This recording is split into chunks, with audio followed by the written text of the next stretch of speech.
पूरे साल आपकी पूजा करी है, इस बार तो नौकरी लगवा ही देना। भोलेनाथ जीवन भर आपको जल चढ़ाया है, इस बार तो बेटे का प्रमोशन करवा ही देना। लेकिन क्या सच में ये भक्ति है या अपना भाग्य बदलने का जुगाड़? जो भगवान पूरी दुनिया चलाते हैं, तुम उनको लालच देके अपना काम करवाना चाहते हो।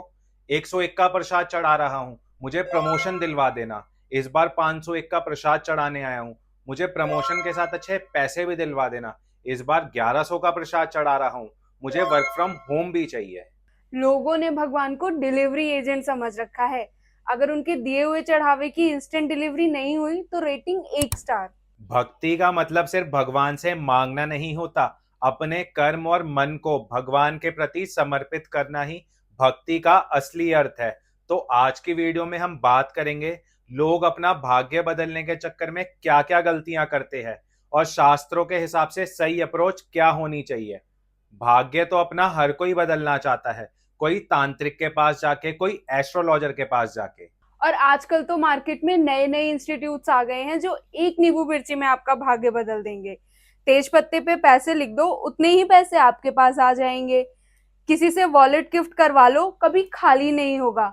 रक्षाबंधन पे बहन को चांदी की पायल दे दो, कभी किसी चीज की कमी नहीं होगी। और किसी का नाम काजल से लिख दो तो उसके सारे पैसे आपके पास आ जाएंगे। अब आप खुद ही देख लो। ये प्योरली पैसे के लिए है। मनी लिखा, मनी, उसके सामने आपने कुछ भी, जो भी आपको, जैसे मान लीजिए सपोज 2 लाख रुपए चाहिए, अभी आपको इस वीक में 2 लाख चाहिए, 2 लाख लिख दिया, उसके ऊपर सिनेमन पाउडर, दालचीनी का पाउडर। और ये तो भक्ति हो ही नहीं सकती, इसको तो हम लालच और पाखंडी बोलेंगे। क्योंकि भक्त अनपढ़ हो, मूर्ख हो, परंतु हृदय का सच्चा और मन का सरल होता है। परंतु ज्ञानी तुम जैसा दुष्ट भी हो सकता है।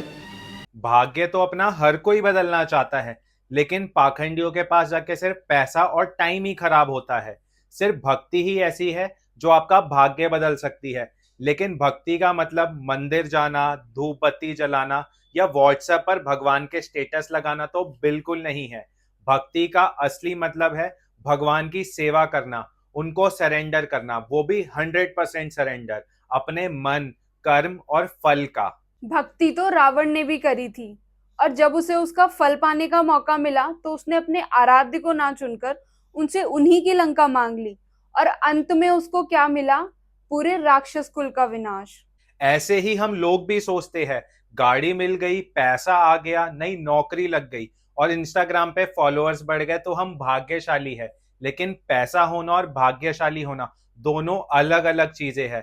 क्योंकि पैसा तो लोगों के पास आ ही जाता है, बट दैट डजंट मीन कि वो लोग भाग्यशाली भी है।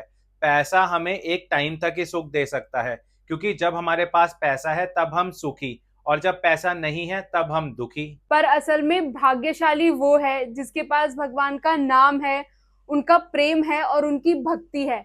और जिसने भगवान को पा लिया उसके पास बिना मांगे ही सब कुछ आ जाता है। तो दोस्तों, भगवान को एक वेंडिंग मशीन मत समझो कि जब तुम्हारे मन में आए उनसे पैसे मांग लिए, गाड़ी मांग लिया, बंगला मांग लिया।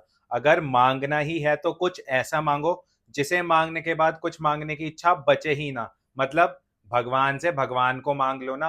अगर तुम भी जेन्युइनली बिना किसी ढोंग में पड़े अपना भाग्य बदलना चाहते हो तो भगवान के कल्याणकारी करुणामयी नाम के जप में लग जाओ, क्योंकि कलयुग केवल नाम आधारा। और याद रखना दोस्तों, जिस पर कृपा राम की हुई, उस पर कृपा करे हर कोई। राधा वल्लभ श्री हरिवंश।